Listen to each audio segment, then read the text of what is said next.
Last week we spent a lot of time building our muscle. Now we're going to put the muscle to work. So this is going to be what my students in the past have referred to as the dirty dozen. Essentially 12 steps. Now some are not directly related to the sliding filament mechanism of contraction. The first ones deal with action potentials and some are around explanation, but they're numbered 1 through 12, so that's sort of how that dirty dozen name got stuck. But I think if you recall, we alluded to this last time. Calcium is going to be critical to getting a muscle contraction. Now, based on those accessory molecules, which molecule in our myofibril is responsible for binding to calcium?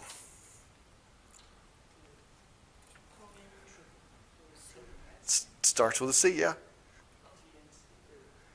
TNC, which is, remember its big name? Troponin C, the C subunit of troponin. So that's where the engine's going to start. Troponin, when it binds Troponin, when it binds calcium, is going to change conformation and pull tropomyosin away from those binding sites on our globular actin.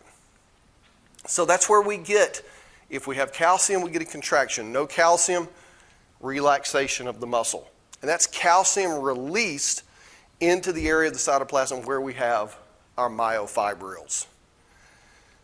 Now the calcium release and calcium reuptake is going to be driven by the action potential coming from the motor nerve. As long as you're getting an action potential, calcium is going to be released, we'll get a contraction. When the action potential stops, calcium pumps turn on, restore calcium back to its storage compartment, and that's how our muscle relax. Okay?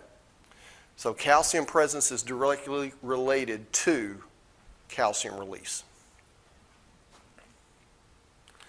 So let's just get started. And we're going to start back with our motor neuron.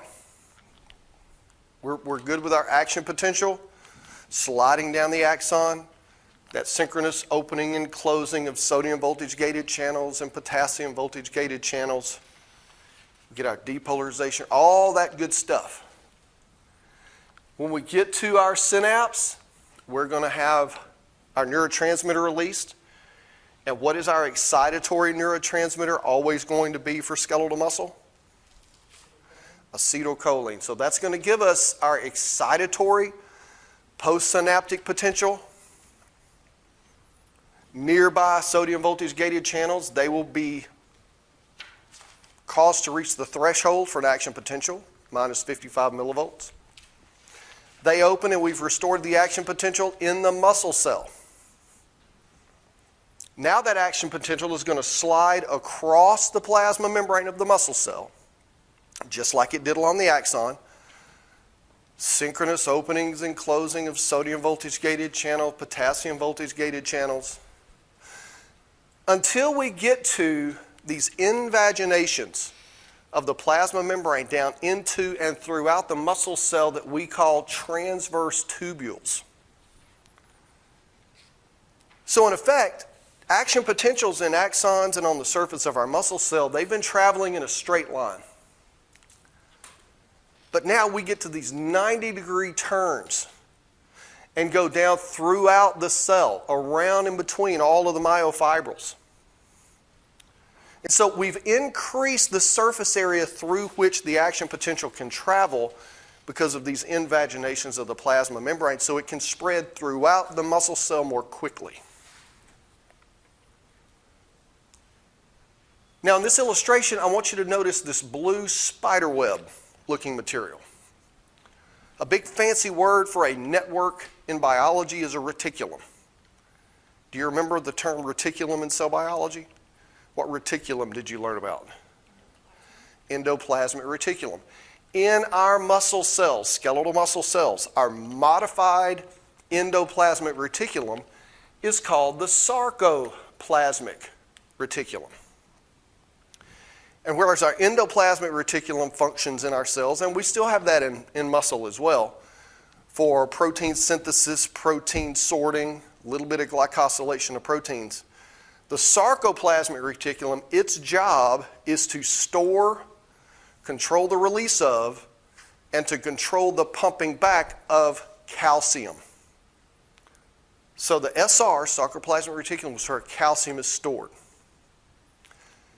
And if you notice, adjacent to our transverse tubules, we have sort of this enlarged part and this continuous part of our sarcoplasmic reticulum. Do you see this on either side of the transverse tubules?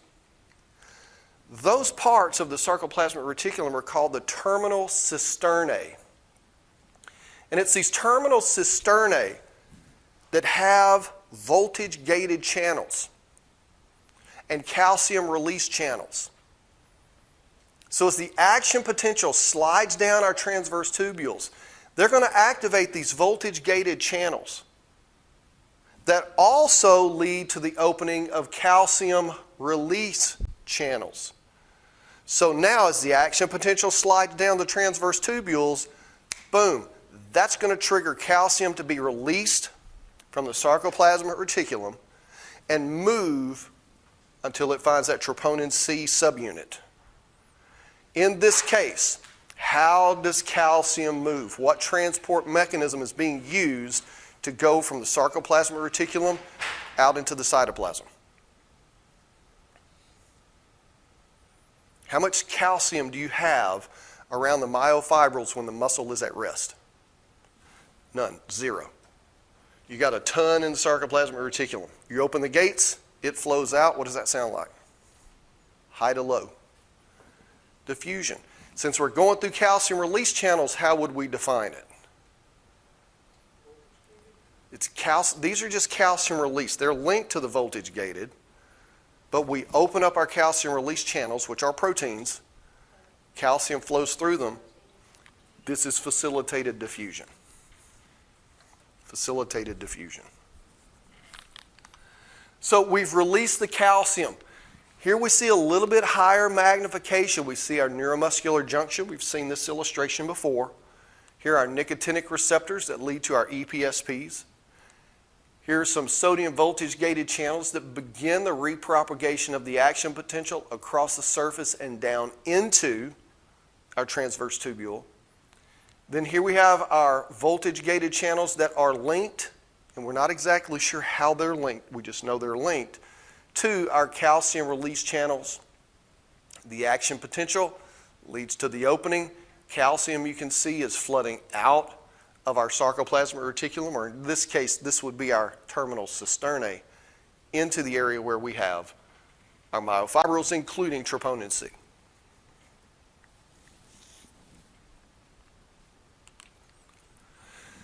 So we've already said calcium binds to troponin C about halfway through our contraction.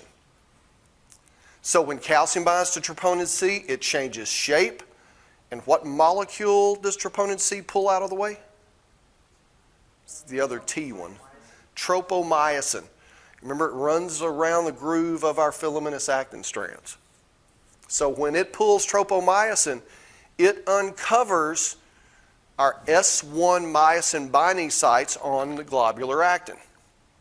Now this is important because our S1 domain of myosin, it is already loaded and ready to go. And what it's loaded with is ATP. Now you remember our model of myosin? Our arm? So in this case, our hand, our S1 domain, has already grabbed a molecule of ATP. And as soon as ATP binds in its binding site, the ATPase activity breaks down the ATP into adenosine diphosphate and a separate inorganic phosphate. And they're both held in that S1 domain. That is a myosin molecule ready to bind to actin. But it can't when tropomyosin's in the way. That's a relaxed muscle. So as soon as tropomyosin is moved out of the way, the S1 domain, already loaded, is able to then bind to the S1 site on globular actin, and that binding causes what's called a cross bridge between myosin and actin to occur.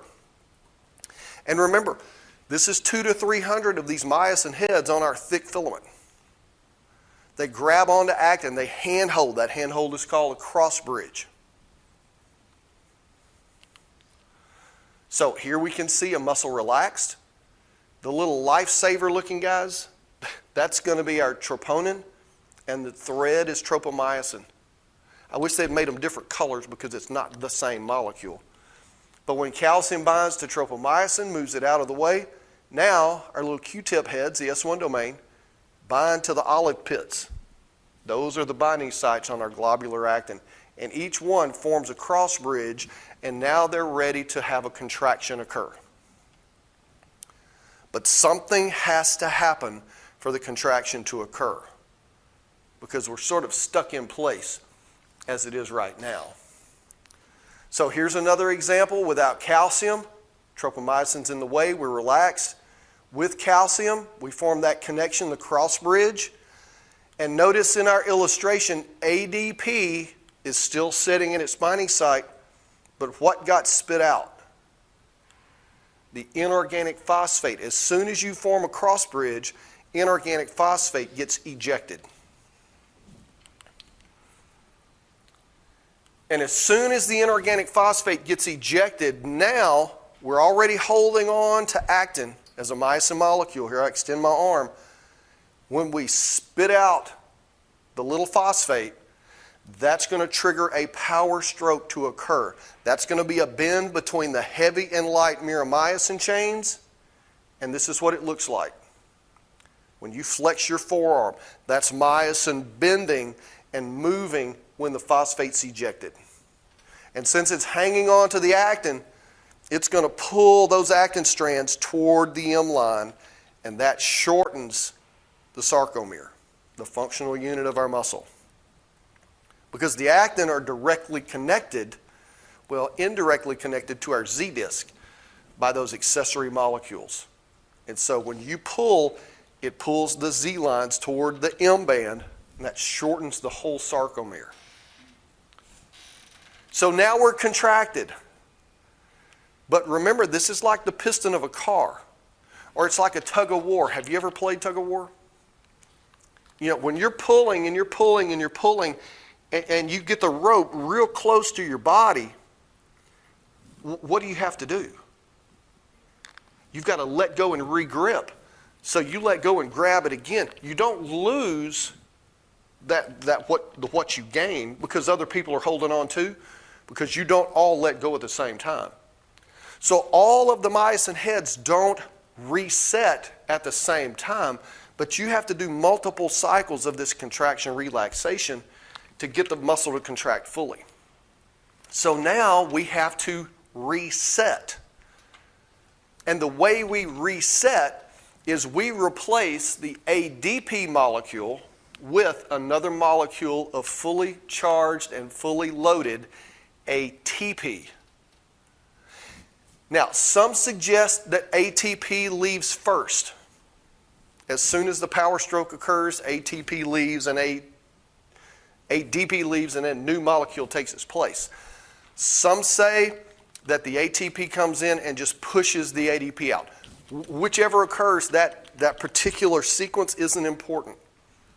But to get the myosin to reset, you have to have a new ATP molecule in the binding site. And as soon as that new ATP molecule hits, myosin releases the actin, it resets. As it's resetting, ATP is being broken down into ADP and phosphate. And as long as tropomyosin is still out of the way, as long as calcium is still present, as long as troponin is still pulling, you're going to continue to get the contraction of that muscle. Until and only until you stop sending the action potential, you stop signaling the nicotinic receptors, you stop activating the calcium release channels, and when you stop, that is an automatic signal to turn on calcium active transport pumps that then suck the calcium back into the sarcoplasmic reticulum. Calcium pops off of troponin, And then that last cycle of contraction relaxation, when that myosin relaxes, now tropomyosin's in the way and it can't contract again because the calcium is gone and the S1 binding site on globular actin is blocked.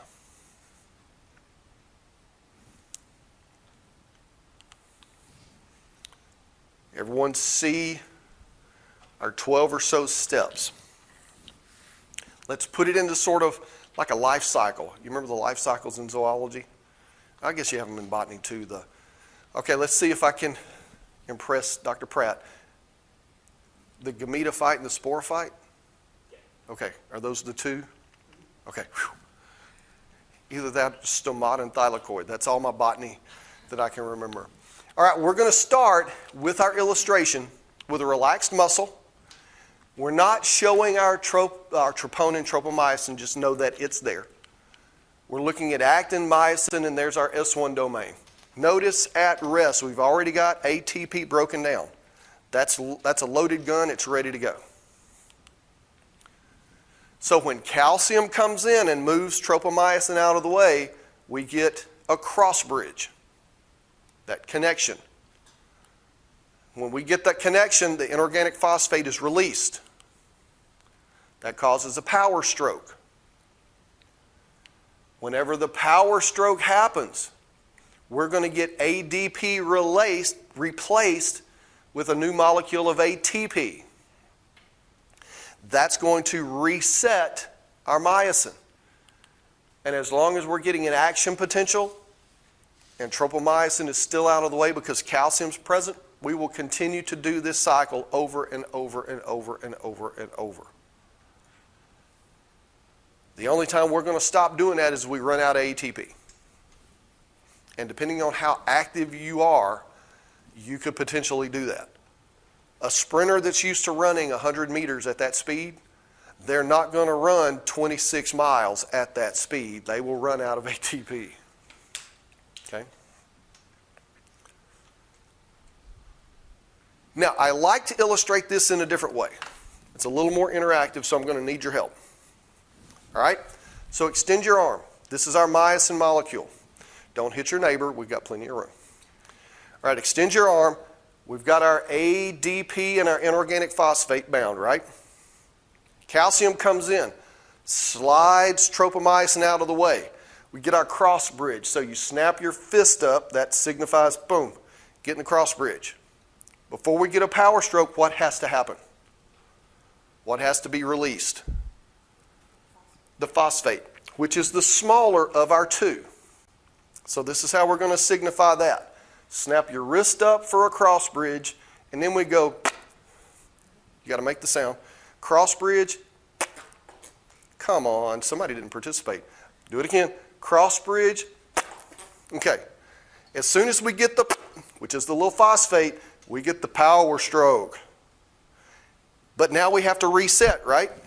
What do we have to get rid of to reset? ADP. ADP is bigger than the phosphate, right? So to reset, we got to, all right, so let's try that. Let's put it all together. Okay. Cross bridge. Power stroke. She's not doing it. Reset and just we keep going until you get rid of the calcium. And remember, stopping the action potential, turning on the calcium active transport pumps. That's how we stop the contraction. All right? Now, the silly, all that stuff, you'll remember it. I've had people take the test, and I'm up here doing my thing, and I will hear, and I look, and somebody's doing this. I've got medical students that I think still do that. All right? So it helps. It's silly. And sometimes you can't forget the silly stuff. So, can muscle contractions begin and you be unable to relax? Let me just say, we will all do this. We all do this once, and it's not something we ever look forward to doing. Any? Huh? Dying, because what happens when you die? You get something called what? Rigor mortis. which is called the stiffness of death, because at death, your brain explodes with electrical activity. And your whole body just tenses up. And that signal is going to continue. And so calcium is going to be present. And you're going to continue all these repeated cycles, but it's tetany, so it's just a smooth contraction. You're just contracting everything. But you're not breathing. Your heart's not beating. And so what's going to eventually happen is you're contracting, and you run out of ATP. So with that last contraction, when you're out of ATP, there's no ATP to replace the ADP. You can't relax. Now, the electrical signal's eventually going to stop. You're going to be brain dead, but you don't have ATP to relax. But over hours of time, your proteins start to break down. And that slowly you're going to relax the rigor. And over that time, that's how medical examiners, when they look at the state of rigor, much like core body temperature, they can guesstimate the time of death. If there is no rigor, then the medical examiner knows death was at least this long ago. If there's some rigor, then that kind of narrows the window. All right? So, would muscle cramps count as like contractions for being unable to relax? So when you get a muscle contraction, what have you done, especially at our neuromuscular junction, what have you done to the membrane potential of that muscle cell? You've excited it. You've got our excitatory postsynaptic potential.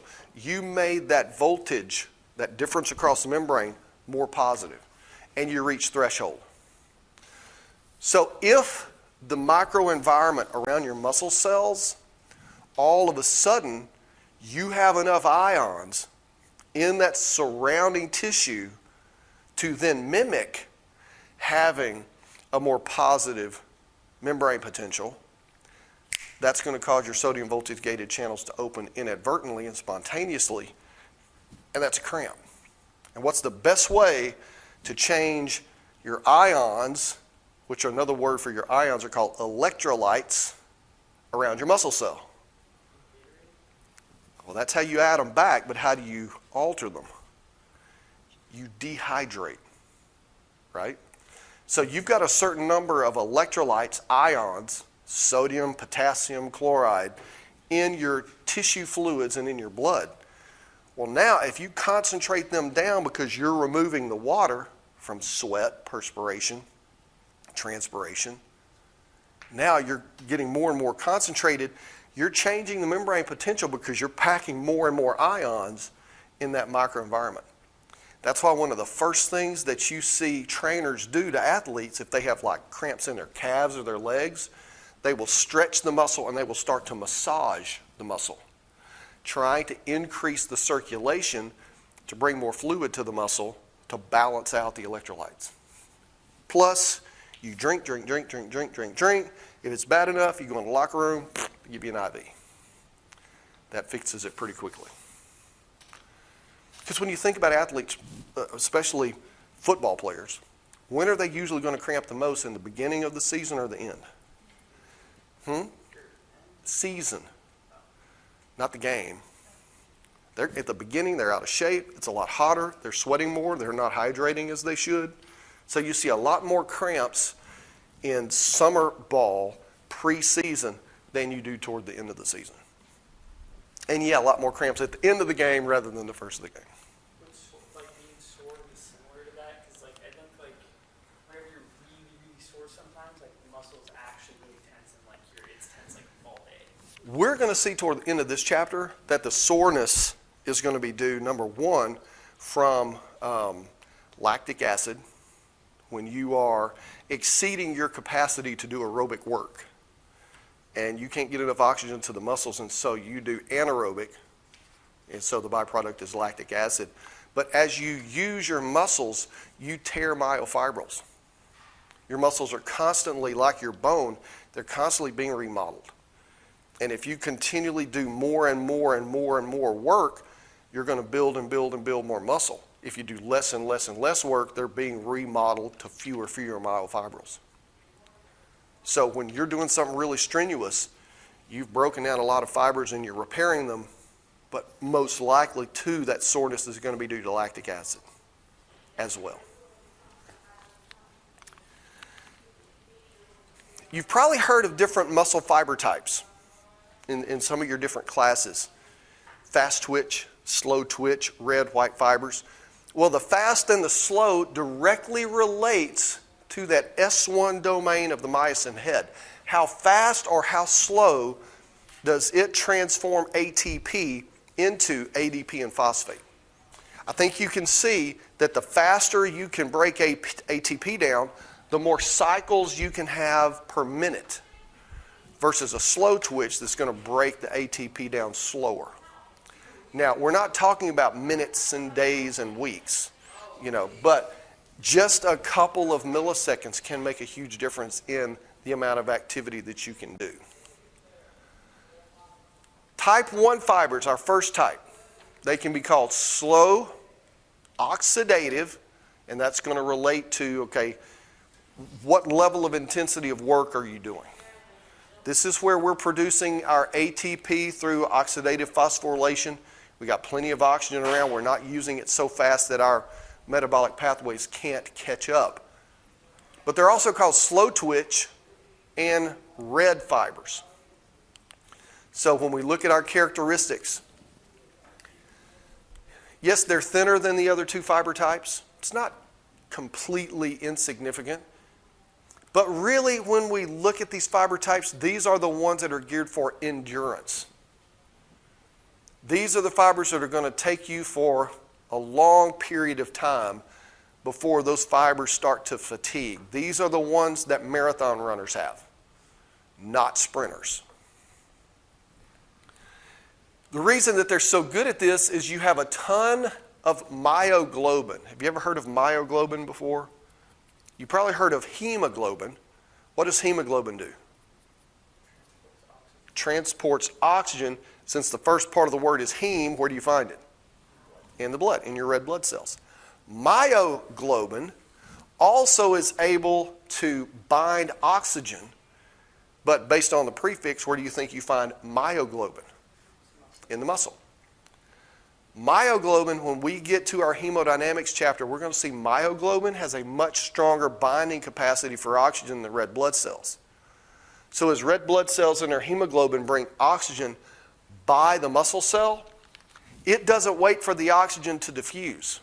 Myoglobin reaches out and snatches the oxygen off of the red blood cell, and it sequesters it in the muscle. So you've got an abundant supply of oxygen bound to hemoglobin in the muscle. We've got a bunch of mitochondria, and what do mitochondria do? Make ATP using oxygen, oxidative. And so these muscle fibers are going to work under aerobic conditions. When you're jogging, when you're swimming laps slowly, when you're running the marathon, because you are maintaining a respiratory rate such that you never are breathing so hard you have to stop.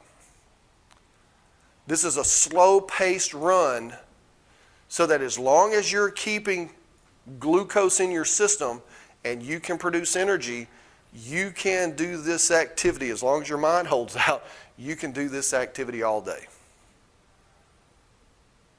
Most of us are not mentally tough enough to do that. I certainly am not. But that's the aerobic type, our type 1 fibers. Now, postural muscles like you have in your back.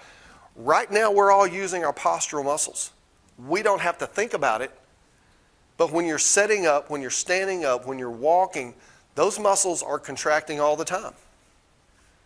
Now, if they were an oxidative type, our glycolytic type, which you burn the energy really, really fast, you'd be sitting up and all of a sudden you'd just collapse over because your muscles would simply not be able to keep up with the amount of work that you're asking it to do. Now, I hate this picture, but it's one that shows different fiber types within the same muscle. And type 1 is supposed to be red, but in this case it's white. But we have our different types, 1, 2A, and 2X. And this illustrates the fact that you have all different types in all of your muscles. It's the fiber type that predominates that's going to give you certain physical characteristics over other individuals with different composition of fiber types. And different muscles within your own body, for instance, that have different combinations. The second type, type 2A fibers, these are not slow but fast, but they're still oxidative and they're still red. Principally, the reason muscles are red is because of that molecule myoglobin in your muscles. Your red blood cells, when they are loaded up with oxygen, what color is your blood? It's red. When your blood gives off oxygen and it's now in your veins, what color is it? Blue. It's the oxygenated state of that hemoglobin that gives that red color, just like the oxygenated state of myoglobin gives the red color. So type 2A are also loaded with myoglobin. They're also loaded with mitochondria. They're a little bit thicker than our type 1s, and they have a greater contraction velocity, so they're faster than our type 1s. But they're still going to be oxidative, and they also have another little advantage because you've got to have oxygen to make energy, but what else do you have to make energy in your mitochondria? Glucose. You've got to have glucose. Now, there are various other intermediates that can plug into that metabolic pathway, but typically we started with glucose. And the storage form of glucose in the human body is glycogen. So our 2A muscle fibers have a rich store of glycogen in place. I like to think of the glycogen like a stack of firewood. We have it available, ready to burn. We've got a lot of oxygen, a lot of mitochondria. We burn the wood, got the oxygen handy, boom. We can make a lot of ATP, and we can keep up with the demand of activity with having plenty of oxygen. Third type of fibers are 2X fibers. These are fast, but notice they're glycolytic. And also notice they're considered white fiber types. These have the greatest contraction velocity. They do more work faster than the other types. However, these white fibers, these type 2X fibers, are going to do the work so much faster than your body's ability to keep up with the oxygen consumption that they produce energy through glycolytic enzymes. Have you ever heard glycolytic before? Maybe glycolysis. Remember, that's the mechanism before we move into the Krebs cycle. Ooh, do you remember all that stuff from freshman biology? We're going to take glucose and we're going to break it down to pyruvate. And in doing so, we're going to liberate a little bit of ATP. But it's the Krebs cycle where we're going to liberate 30 plus. But when you don't have oxygen, the Krebs cycle it shuts down.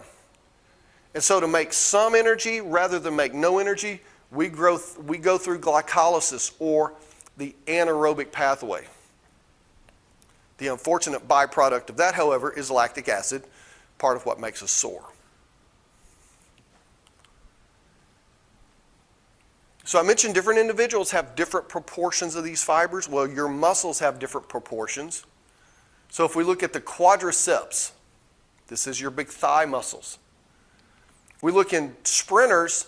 Sprinters are only going to have about 20% of their quadriceps as slow twitch fibers. But our world-class marathon runners, 95% of their fiber types are going to be of the slow twitch type. Is there any kind of training that you can do to change your muscle fiber types? No. Not a thing. This is all genetics. So thanks, Mom and Dad, whether you're a sprinter or a marathon runner.